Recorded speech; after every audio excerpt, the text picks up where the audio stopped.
Raquel's brother, 8-year-old Dougie, was peering through the metal railings that topped the school wall. He was staring up at the avenue of horse chestnut trees and dreaming of playing conkers. John nodded knowingly at the boundless energy of the children before him. The adventure of life stretched ahead of them, and in their world of innocence they believed they would live forever.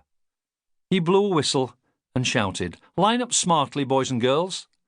70 children ran across the tarmac playground towards the school entrance porch and stared expectantly at their 3 teachers, who were standing side by side on the stone steps.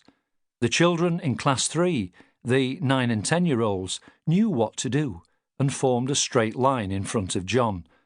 The deputy head teacher, Lily Feather, smiled at the children in Class 2, the 7 and 8-year-olds, who had begun to form a straggly line next to her. An attractive 38-year-old with dark brown, wavy hair, Lily loved her work and was an excellent teacher. "Well done, everyone," she said. John glanced across at her and, for a moment, felt a familiar ache of sadness. He'd been in love with Lily ever since he had first met her, but he knew there was no hope of his feelings being returned. It was a secret that could never be revealed. Lily had arrived at Ragley School in 1952 and, after an eventful first year, had married Tom Feather, the local police sergeant. Tom had since progressed to the rank of inspector, and they lived in the nearby village of Kirkby Steepleton. Lily was respected in Ragley and generally regarded as the school's problem solver. However, her personal life was another matter. She looked above the heads of the children in front of her and sighed as she reflected on her life. These last 11 years had been a time of hope and healing. She smoothed her cotton print dress, which emphasised her slim figure, and smiled at the eager faces turned towards her. Another school year beckoned. The Class 1 teacher was 31-year-old Anne Granger, and the 5 and 6-year-olds gathered round her like baby chicks, clamouring for attention.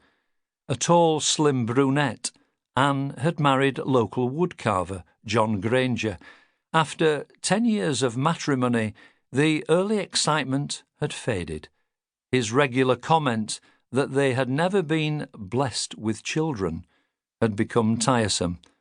As far as Anne was concerned, she had found contentment in her work and with the children in her care.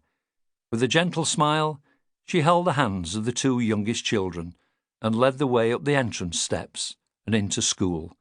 The academic year 1963-64 had begun.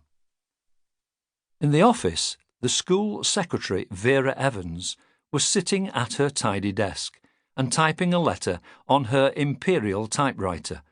Late summer sunshine slanted in through the high arch windows, and she paused to watch the children hurrying into school.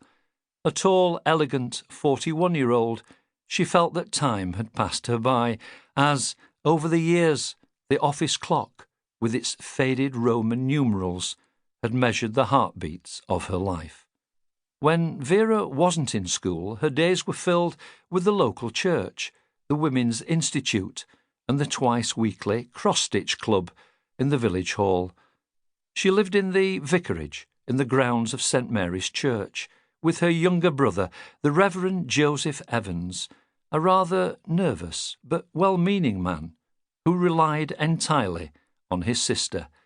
So Vera had decided long ago that she would never marry and there would be no children. Her organised life provided sufficient contentment, and she was committed to helping others who were less fortunate than herself. In fact, one of them was about to knock on her door. "Come in," murmured Vera, looking up from her typing. 30-year-old Ruby Smith put down her mop and enamel bucket in the entrance hall and walked into the office.